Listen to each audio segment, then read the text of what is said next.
नाज़रीन भली car चंदासीं breaking news असां शेयर कंदासीं इस्लामाबाद में पाकिस्तान पीपल्स पार्टी के चेयरमैन बिलावल भुट्टो ज़रदारी जी वज़ीर आज़म शहबाज शरीफ से मुलाकात ख़त्म।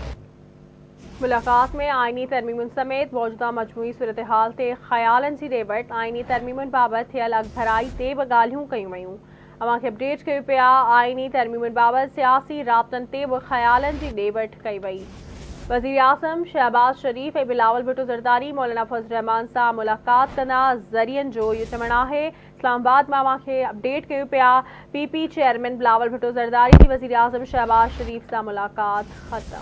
मुलाकात में आइनी तरमीमुन समेत मौजूदा मजमूई सियासी सूरत हाल ते ख़यालन जी डेबट कई वई।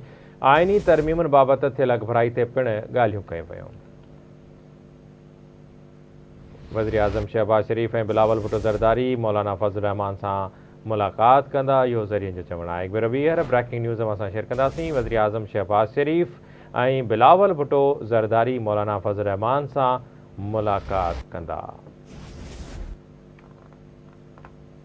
अवां खे अपडेट कयो पिया इस्लामाबाद में पीपी चेयरमैन बिलावल भुट्टो ज़रदारी जी वज़ीर आज़म शहबाज शरीफ सां मुलाकात ख़त्म। मुलाकात में आइनी तरमीमुन समेत मौजूदा सियासी सूरत हाल ते ख़यालन जी डेवठ आइनी तरमीमुन बाबत थियल अगभराई ते बि ॻाल्हियूं कयूं वयूं।